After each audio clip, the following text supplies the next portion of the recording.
Bonjour à tous, bienvenue dans cette 6e capsule somatique.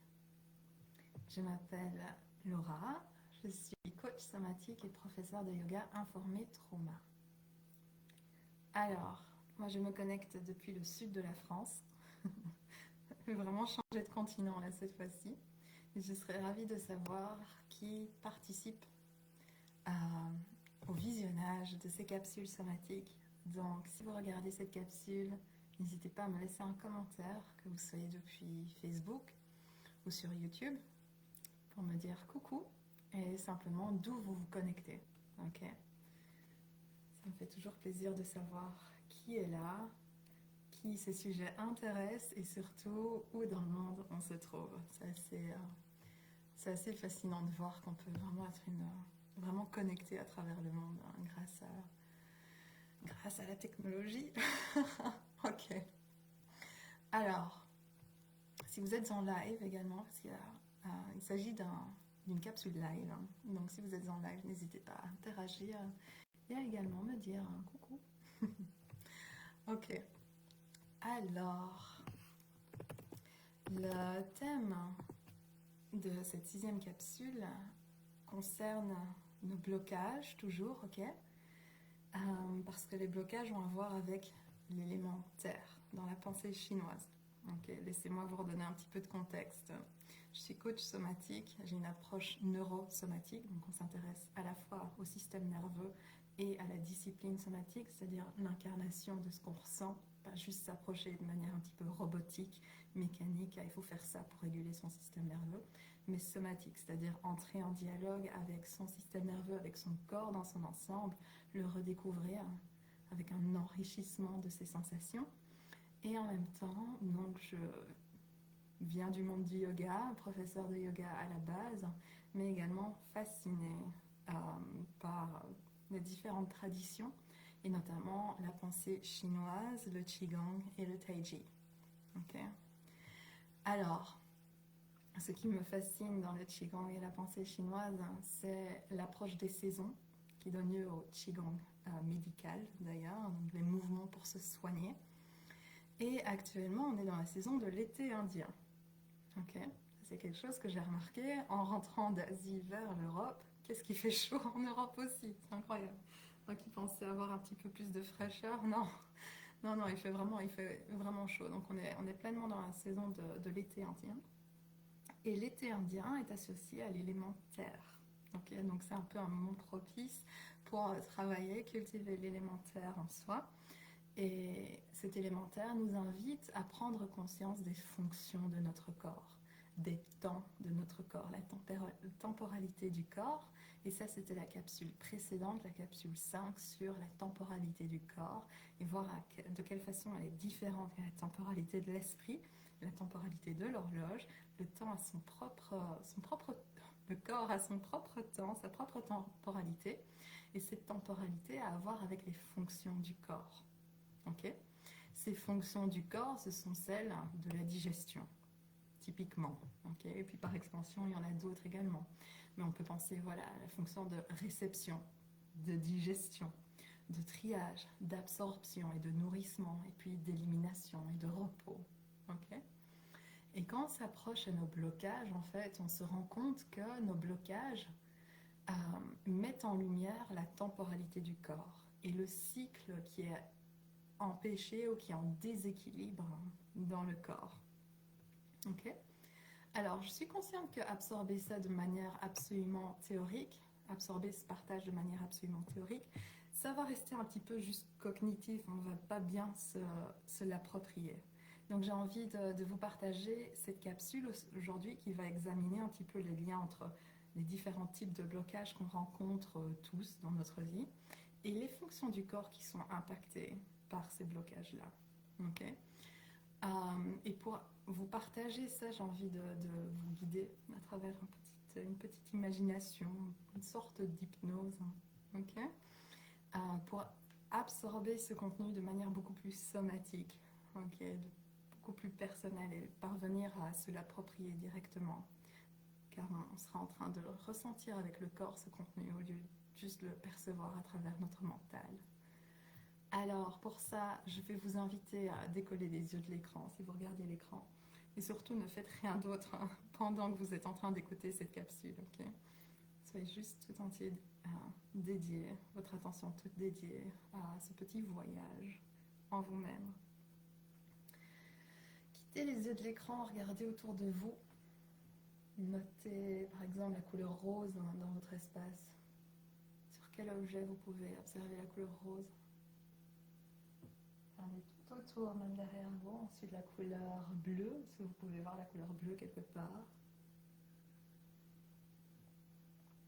La couleur jaune ensuite. Décelez les différentes teintes de jaune. Les jeux de lumière également peut-être. Et puis posez votre attention sur une teinte, une des nuances de couleur qui vous procure un sentiment d'apaisement, d'atterrissage dans ce moment, dans cet instant, dans cet espace. Vous pouvez prendre votre corps dans les bras ou déposer les mains quelque part sur vous. Et de plus en plus, ramener votre attention vers le corps, vers son enveloppe, vers la peau. Puis imaginez fondre à l'intérieur du corps, traverser la peau et aller dans le corps. Rencontrer votre monde intérieur, votre matérialité. Avec les prochaines respirations, avec les 8 prochaines respirations, imaginez voyager de plus en plus profondément dans votre corps, dans votre monde intérieur. Peu importe ce que ça éveille pour vous, peut-être c'est une descente vers le sol, peut-être c'est un retour au centre du corps, peut-être c'est une perception d'obscurité ou de matière.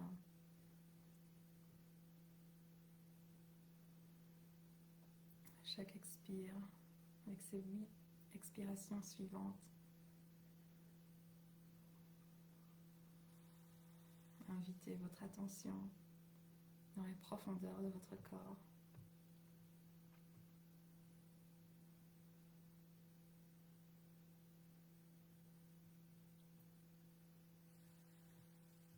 Et à la 8e expiration, imaginez souffler sur un nuage gris.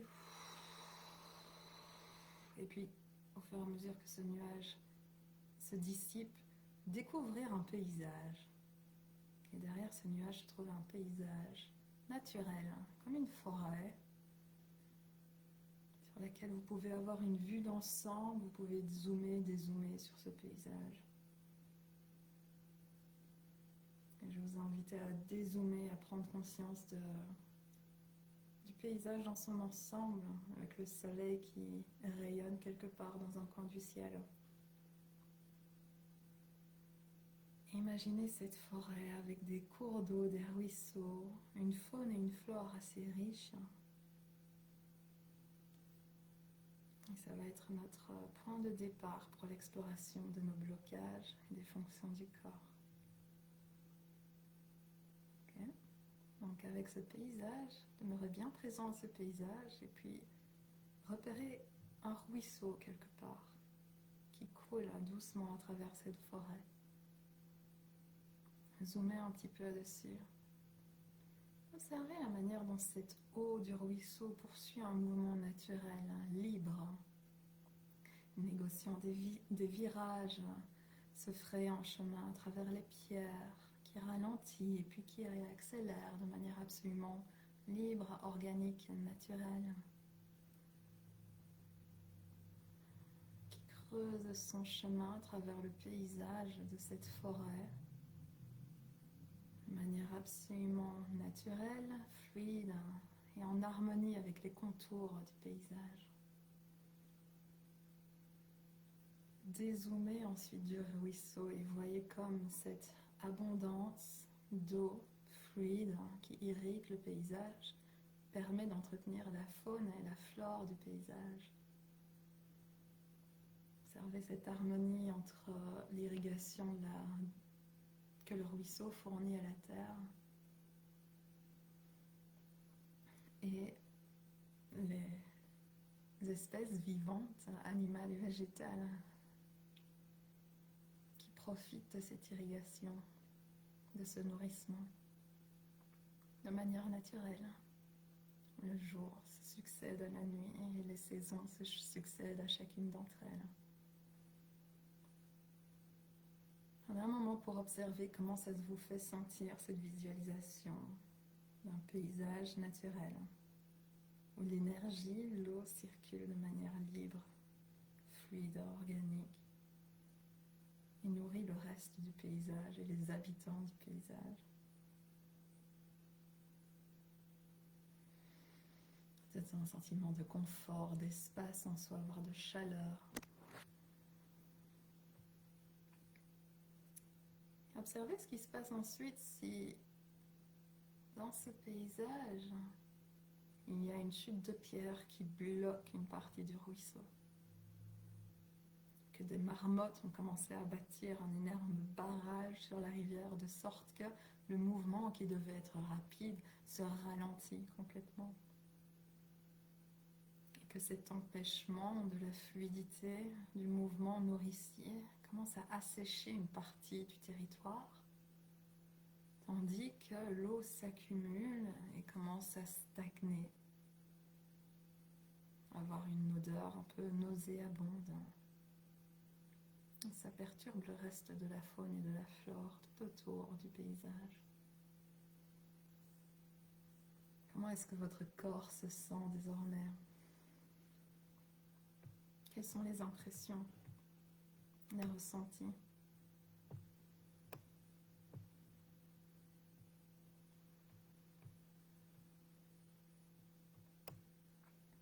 Vous pouvez souffler à travers ce ressenti et reprendre à dézoomer à nouveau. Vous pouvez rester sur cette image de la forêt, dézoomer. Si vous préférez, vous pouvez doucement sentir les mains vers le corps et avec quelques respirations commencer à sortir de cette imagination. Vous voyez là où vous êtes le plus confortable. Pour continuer cette absorption. Alors, de manière similaire à cette forêt, où parfois le ruisseau et l'énergie coulent de manière fluide, organique, et parfois elle vient être empêchée, elle affecte le reste du paysage. De manière similaire, dans notre vie, on suit également des cycles de réception, de nourrissement, d'absorption, de transformation, d'élimination. Notre corps parcourt ces cycles constamment du matin au soir. Et on sait très bien que ce cycle n'est pas toujours très fluide et parfois il est empêché. On commence à prendre du poids ou perdre du poids, passer des nuits blanches, être constamment fatigué, accuser des pertes d'énergie ou alors concentré explosif d'énergie. Tout comme ce ruisseau est à la fois empêché ou permis, fluide, naturel, il arrive qu'il se passe en soi des blocages où notre propre mouvement naturel est interrompu, est empêché, est entravé. Et ces blocages se manifestent de différentes manières et j'ai envie de vous en parler de 5 aujourd'hui.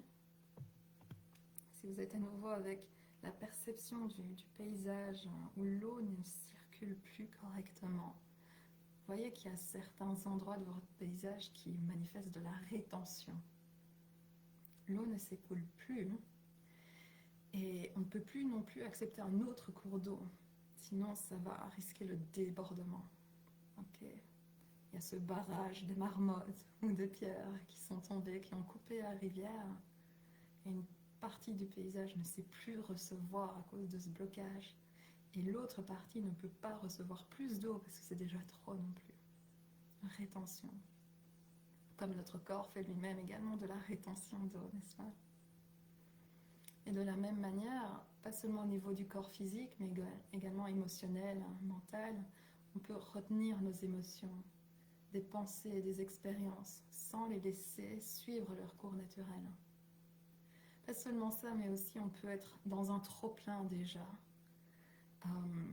et ne pas parvenir à recevoir autre chose.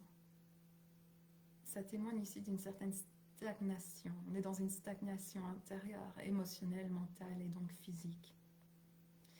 je vais d'abord présenter les autres blocages avant de revenir spécifiquement sur chaque fonction du corps qui est empêchée par ces blocages.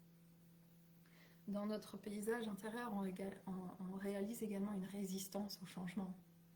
Par exemple, quand ce cycle de l'eau est perturbé, on peut voir également les arbres perturbés dans leur propre cycle. Imaginez des arbres qui refusent de relâcher leurs feuilles, refusent la saison prochaine, même si leurs feuilles sont déjà jaunies ou brunâtres, les arbres s'y agrippent. De la même manière, on résiste à des changements nécessaires dans notre vie naturelle, en s'accrochant à certains schémas, aux situations, certaines envies obsolètes, dépassées. Okay. On perçoit également une sorte d'attachement dans notre paysage intérieur perturbé. Imaginez le ciel qui souhaite demeurer bleu, il s'attache au bleu, ne permet plus la pluie. C'est autre chose que refuser le changement, c'est l'attachement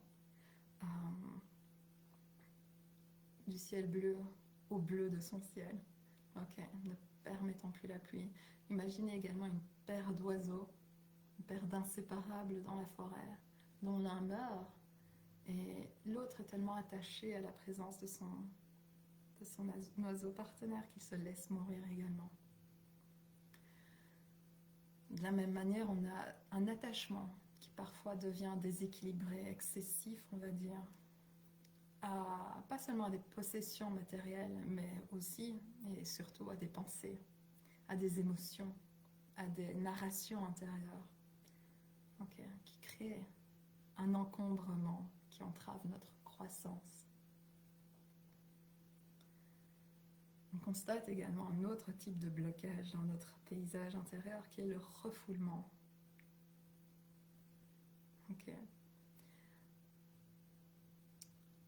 Comment vous parler du refoulement? D'une certaine manière, on pourrait imaginer, on voit parfois que ce refus, parce que s'empêcher le changement, être attaché, le refoulement, il y a un refus là, mais ce sont des actions différentes qui vont traduire des fonctions entravées différentes. Par exemple, pour vous parler du refoulement, vous pouvez observer dans votre paysage intérieur un pommier qui ne souhaite plus subir le poids des pommes. Si vous avez déjà vu un pommier, vous voyez que parfois certaines pommes pèsent vraiment sur les branches de l'arbre. On se dit qu'il fait quand même beaucoup d'efforts pour permettre à ces fruits de naître sur lui. Peut-être le pommier refoule sa capacité à produire des fruits parce qu'il ne veut plus en subir le poids. Et de cette manière, il se refuse au printemps. De la même manière, nous, on peut se refuser à certains souvenirs. On refoule ces souvenirs, on refoule des douleurs, on refoule des sentiments, on refoule des expressions de soi. Ce qui a un poids qui pèserait sur nos épaules. On perçoit qu'il y aurait comme un poids qui pèserait sur nos épaules si on s'y rendait présent. Ce serait quelque chose de difficile à se rendre présent. Alors on refoule. Ce qui n'est pas quelque chose de facile de refouler, parce qu'on doit vivre avec ce poids. Ça ne va nulle part. Un autre blocage serait l'inertie, la mise à l'arrêt. Observez dans votre paysage comme si la saison de l'hiver serait continue. On ne laisserait plus place au printemps. On ne sait plus comment laisser place au printemps en soi. De sorte que demeure un gel permanent. Parfois on a littéralement très froid dans des moments d'inertie. Ça c'est une réaction du système nerveux, l'activation de la branche dorsale du nerf vague. On est en shutdown intérieur, en abandon de soi, inertie, mise à l'arrêt. Alors, si à nouveau vous dézoomez sur chacune de ces expériences, sur chacun de ces coins du paysage, sur chacun de ces 5 blocages, pour les répéter, la rétention, la résistance au changement, l'attachement, le refoulement, l'inertie. Vous voyez que ces blocages peuvent nous faire sentir bloqués, en déséquilibre, en perte de puissance, en soumission, victime, en désaccord, en manque d'harmonie, en désordre, en fragmentation. qui nous empêchent, ces blocages, manifestent un empêchement de suivre son flot naturel, de suivre le cycle de la vie en soi, les cycles de l'élémentaire. Ils nous maintiennent dans une phase stagnante. Il y a un maintien dans une stagnation d'une phase qui ne laisse pas advenir l'autre cycle. Peut-être la stagnation de la réception empêche l'avènement de la digestion, de la transformation, de l'élimination, du repos. Donc chaque empêchement dans un des cycles affecte le paysage de manière générale. Et ici, j'ai juste envie de rappeler une chose, c'est que ces blocages ne sont pas le problème. Ce qu'on a un blocage, c'est un repère. C'est un indice, c'est un symptôme, c'est pas le problème en soi. Ce blocage ne décrit pas la réalité. Il décrit en un sens un sentiment de blocage qui est réel, mais il ne décrit pas un fait général. C'est comme si vous décriviez ce que vous voyez avec un zoom, mais on a perdu pied avec la vue d'ensemble. Le fait que décrit le blocage, qui est manifesté par le blocage, c'est une absence d'harmonie, c'est une fragmentation. Le blocage n'est qu'un symptôme. C'est un sentiment réel. Il ne décrit pas un fait général. On n'est pas bloqué, on est fragmenté, dissocié de la temporalité de son corps. Et là, j'insiste parce que si on s'arrête à la notion de blocage, on va se sentir mal par rapport à soi. On va commencer à être honteux de soi-même, embarrassé d'être toujours au même endroit. Et je ne pense pas qu'on a besoin d'autres raisons supplémentaires pour se sentir mal. C'est tellement quelque chose qui est très facile de nos jours, de se sentir mal par rapport à soi. Donc, ça c'est au cœur de mon approche pour se sortir de son sentiment d'impuissance, de honte, de gêne, d'embarras. Soyez vraiment le plus précis possible avec la manière dont on appréhende ce qui se passe en soi. Nos blocages sont une lecture restreinte de la situation. Si on s'en tient à ça, c'est juste une lecture restreinte. Ce qu'il manifeste, c'est une absence d'harmonie.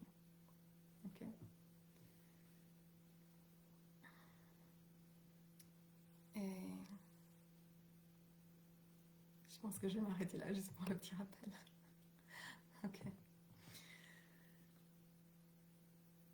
Simplement, voyez comment ça vous fait sentir. Si vous parlez de manque d'harmonie ou de blocage, voyez que le blocage renforce le sentiment de blocage, tandis que manque d'harmonie vous fait apercevoir qu'il y a quelque chose à trouver, quelque chose à rassembler, l'union, le mode yoga qui vient de la racine yuj, ou yuj, je ne suis pas très sûre, yog, signifie nouer, réunir. Donc c'est un peu ça l'idée, qu'est-ce qu'on a à réunir ici? Au lieu de bloquer, débloquer, non, qu'est-ce qui n'est pas connecté, qui crée un sentiment de blocage? Ça me semble être une approche beaucoup plus douce. Et cette douleur vient naturellement de l'élémentaire. La douceur, cette douceur vient naturellement de l'élémentaire, qui est quelque chose de beaucoup plus doux, à mon sens, la manière dont j'expérimente l'élémentaire. C'est quelque chose de doux, de nourricier, extrêmement patient également. D'où l'intérêt d'appréhender nos blocages grâce à cet élément, grâce à cet éclairage de la pensée chinoise. Alors, tout d'un coup, je me rends compte que la pièce dans laquelle je me trouve est devenue vraiment sombre, mais c'est bon, vous pouvez toujours me voir. On va passer un petit peu plus rapidement maintenant parce qu'il est temps de clôturer également cette capsule. Je vais vous inviter à maintenant mettre en lien les 5 blocages et les 5 fonctions qui sont empêchées par ces blocages. Donc revenons à nos 5 blocages énoncés à l'instant et voir quel cycle est perturbé dans ce blocage. Alors, premier symptôme est la rétention. Quand il y a rétention, on peut y voir un empêchement, un manque d'harmonie avec notre cycle, notre phase de réception. Ok. Les blocages ou la rétention se manifeste lorsqu'on retient des émotions en soi, des pensées ou des expériences dont on ne s'autorise pas à les prendre pour les digérer, pour les absorber. Ok, donc on fait déjà une rétention hors de soi, ce qui est un empêchement du mouvement naturel entre l'extérieur et l'intérieur. On peut avoir un empêchement au niveau de la réception quand on a une difficulté de frontières. Peut-être on a dépassé nos frontières, dépassé, et puis on se retrouve en proie à l'anxiété. Et là, tout d'un coup, on se dit stop, stop, stop, stop. Et là, on met nos frontières tout d'un coup, et plus rien ne passe. Ok. Donc là, la phase de réception est empêchée, est entravée. Ok. Car on se sent déjà plein à l'intérieur. On est déjà rempli et on ne peut pas continuer à faire déborder le verre d'eau en quelque sorte. Donc la rétention désigne également un problème d'élimination, mais désigne ce refus intérieur de dire non, il n'y a plus rien qui va passer. Donc on impose nos frontières, on impose un non et on ne permet plus l'échange, la communication entre l'intérieur et l'extérieur. Ok. C'est typiquement quand vous dites ah non, pas maintenant. Quand il y a quelque chose qui se passe et vous dites ah non, pas maintenant, je n'ai pas la capacité pour ça, je suis déjà plein en quelque sorte, je suis au maximum de ma capacité à to deal with, to cope with, donc à gérer avec ce qui est en train de se passer en moi. Non, rétention, c'est trop. Deuxième blocage qu'on a vu, c'est la résistance au changement. Et là, ça a à voir avec le cycle de transformation. Okay, notre capacité à transformer, le cycle de transformation, après la digestion transforme. Donc, je ne vais pas aborder toutes les fonctions du corps, on en aborde juste 5 ici. Et là, la transformation qui vient après la digestion est impactée. Ce qui peut donner lieu à des problèmes digestifs, évidemment, également, parce que tout est affecté à nouveau. Alors, la résistance au changement nous empêche donc de passer de permettre la phase de transformation, parce qu'on s'accroche à des schémas ou des situations obsolètes. Okay, on s'accroche à quelque chose qui est passé, au lieu de laisser évoluer, au lieu de laisser cette chose digérer ou transformer. Okay, donc, c'est vraiment lié au problème digestif ici. La transformation, c'est le processus nécessaire par lequel on s'adapte à de nouvelles conditions de vie. Et si on ne permet pas ce processus, on ne se permet plus de s'adapter. Okay. Et la résistance à ce processus nous maintient dans un état de déséquilibre et d'inconfort, assurément. Ça peut également désigner un manque de confiance en soi, un manque de confiance en ses capacités de faire face, de s'adapter, et un manque de confiance en ses forces créatrices également. Peut-être un manque de connaissance de sa créativité intérieure. Parce que la transformation demande une certaine créativité, l'adaptation demande une certaine résilience créative. Pour rétablir ce mouvement de transformation, ce mouvement naturel de transformation, s'orienter vers tout travail créatif peut être une bonne piste. Stimuler sa créativité ici, se faire confiance dans ce processus créatif en soi. Passons au troisième empêchement qui est l'attachement. L'attachement va entraver le nourrissement. Okay, c'est en ce sens que l'attachement et la résistance au changement ne sont pas pareils parce qu'ils visent des cycles différents.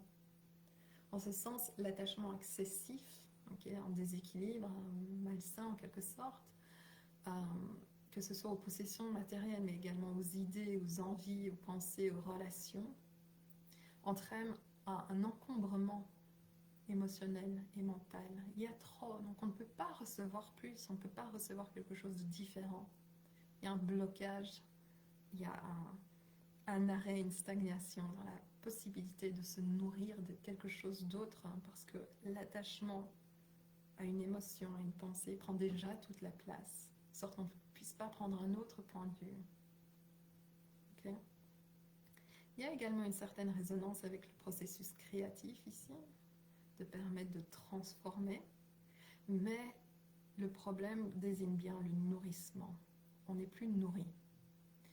Typiquement, on peut penser à un échec amoureux, à une rupture, et on est encore attaché à la personne, à l'idée d'être avec elle. Et cette idée ou ce qu'on se ressasse dans notre tête nous empêche d'être dans le présent et de se nourrir dans le présent, de se nourrir de ce qui se passe dans notre vie, du matin au soir.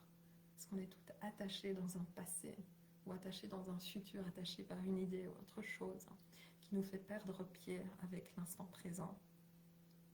Et ça, le problème, évidemment, c'est qu'il y a seulement l'instant présent qui peut nous nourrir profondément. Quand on est dans une phase d'attachement continu, stagnante, en travers, on peut être dans une perte de poids, littéralement, parce qu'on ne parvient plus à se nourrir, dans une perte de poids, dans une perte d'énergie. Pensez à tout ce qui...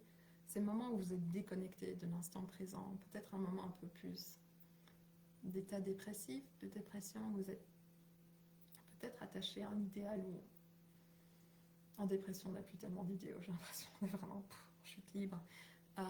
Mais ça correspond à ce moment de déconnexion de l'instant. On est un peu dissocié de soi et là le nourrissement n'est plus possible. Okay. On perd le sens de vie en soi parce qu'on perd le mouvement de la vie en soi également. Notre énergie se vide et on ne parvient plus à se ressourcer profondément. Okay. L'attachement est lié au ressourcement, au nourrissement, dans le sens où on ne trouve plus ce sentiment intérieur de satisfaction. Okay. Alors passons au refoulement. Le refoulement est l'entrave du cycle d'élimination. On refoule ses pensées, ses émotions, ses envies, ses contrariétés, ce qui signifie qu'elles s'emmagasinent en soi, elles ne vont nulle part ailleurs qu'en soi, évidemment, dans notre subconscient, dans l'inconscient, ce qui veut dire dans le corps. Dans le corps. L'esprit refoule ça dans le corps pour ne plus y avoir accès, en quelque sorte. Ce refoulement entrave la phase d'élimination qui nous permet de libérer ce qui n'est plus nécessaire, de libérer grâce à un mouvement naturel. Et dans cet entravement, dans cette entrave de la phase d'élimination, on commence à cultiver de la rancœur, du ressentiment, de l'irritabilité. Et ça, c'est ce que l'esprit perçoit de manière plus visible, parce qu'il a refoulé dans l'invisible, dans le corps, l'invisible pour lui, dans le corps, ce qui pesait sur son cœur. Okay. Ce qui pesait sur le cœur. Et donc tout ça va engendrer un déséquilibre émotionnel, mental bien entendu, et physique, au niveau de notre énergie également. Ça, c'est un moment-là qu'on peut voir également une prise de poids, okay, parce qu'il y a le refoulement, l'empêchement de l'élimination, constipation peut-être. Okay. Ça va impacter de manière plus générale la manière dont on se perçoit, dont on perçoit les autres, nos interactions et la manière dont on vit l'instant présent. Littéralement, on va se sentir vivre de manière plus lourde, car on est alourdi de ce qu'on a refoulé, de ce qu'on garde en soi. Et on retrouve alors l'expression « j'en ai gros ». J'en ai gros parce que j'ai pas réussi à éliminer certaines choses. Okay. Parlons ensuite de la dernière phase qui est empêchée, qui est celle du repos. Quand cette phase est empêchée, on se trouve en inertie, manque d'action, flegme, flemme totale plutôt, flemme. Et l'inertie n'est pas le repos, loin de là. L'inertie manifeste la difficulté immense à se ressourcer, à se reposer, okay, à se nourrir du repos. Si on ne prend pas le temps pour se régénérer, notre corps va se mettre en inertie. Il va nous imposer à la mise à pied. Okay. Et c'est avec cet exemple-là qu'on perçoit vraiment qu'aucun de nos blocages ne nous veut du mal. et qu'il s'agit véritablement d'un manque de communication, d'un manque d'harmonie, de connexion entre les différentes parties de soi. Parce que l'inertie, les états dépressifs, sont des réactions hautement intelligentes du corps qui nous dit, qui nous crie dessus un petit peu, en nous disant ça suffit. Ça suffit. Tu as besoin de te régénérer, tu as besoin de me régénérer, c'est plus possible. Tout ce qu'on est en train de refouler en soi, tout ce à quoi on est en train de s'attacher, c'est trop. C'est trop. Je ne parviens plus à me nourrir, je ne parviens plus à me reposer. Donc à nouveau, l'inertie est liée à d'autres dérèglements dans le paysage. Et c'est un symptôme de la difficulté à trouver le repos, à permettre un repos profond. Et donc c'est une sagesse incroyable. Quand on est en moment d'inertie, en état dépressif, qui a déjà connu ces états-là, réalise peut-être que le don de ces états, c'est qu'il y a un total je m'en foutisme. De j'en ai plus rien à foutre de rien, si je peux me permettre. Et là, je vais juste rester dans mon lit toute la journée. Je me souviens de ces états-là et je me souviens vraiment de cette pensée. Je n'en ai plus rien à faire de ce qui se passe autour de moi. Je me ressens sur moi-même, je reste dans mon lit, je dors. Et c'est le cadeau en quelque sorte, parce que c'est vraiment ce dont on a besoin à ce moment-là, c'est le repos. Et c'est également une des clés dans la récupération quand on a une approche neurosomatique, c'est de permettre au corps de faire ce qu'il veut faire. Donc l'inertie n'est pas combattre, elle est à écouter.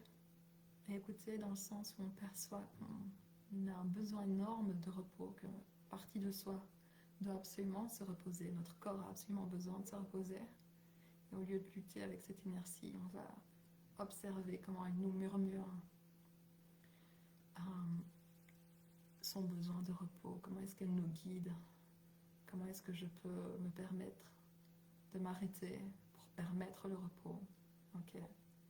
Donc l'inertie nous invite à la mise à l'écoute. S'il n'y a pas de mise à l'écoute, ça va être difficile de cultiver le repos. Si on se met à l'écoute de soi, qu'on réalise ce besoin de repos intérieur, alors là, c'est là où on permet d'alchimiser ces blocages, de les transformer, parce qu'au final, ce ne sont pas des blocages, et de renouer les pièces de soi ensemble. Ok. Alors, c'est un peu tout ce que je voulais vous présenter aujourd'hui, et comme d'habitude, cette capsule est beaucoup plus longue que ce que j'avais imaginé à la base, parce que j'ai pris un peu le temps pour vous guider vers le paysage de votre être intérieur. Ok. Alors je vais m'arrêter là. Je vous invite à vraiment absorber tout ce que je viens de vous partager et de le mettre en lien avec un blocage de votre vie. Ça, c'est pour vous à emporter après ce partage, après cette capsule, d'utiliser cette perception des 5 types de blocages, de voir le blocage qui est le plus ressenti dans votre vie actuellement correspond auquel. Donc, est-ce que c'est l'inertie? Est-ce que c'est la résistance au changement? Est-ce qu'il y a un attachement? Est-ce qu'il y a un refus de recevoir? Ok. Et à partir de ça, commencer à dézoomer, sortir de la possibilité, sortir de la vue restreinte du fait qu'il s'agit d'un blocage, en établissant la connexion avec quel cycle de mon corps est empêché ici. Est-ce que je me permets de transformer ou est-ce que je m'empêche de transformer? Est-ce que je m'empêche d'être nourri, etc. Et puis continuez votre questionnement introspectif, notamment avec les questions que je vous ai envoyées récemment pour ceux qui font partie de mes abonnés courriels. J'ai envoyé une petite liste de questions. Si vous voulez recevoir cette liste, contactez-moi en privé, je vous l'enverrai. Liste de questions liées à chacun de nos cycles et la sagesse de nos cycles et ce à quoi ils nous invitent à contempler, à questionner en soi-même. Voilà, si ça a résonné avec vous, faites-le moi savoir en commentaire. Et en attendant, je vous souhaite une belle poursuite de votre journée ou de votre soirée. Et je vous retrouve bientôt pour la 7e capsule somatique. On continuera notre observation de l'élémentaire et de la réinvention de soi au travers de nos blocages. Prenez soin de vous.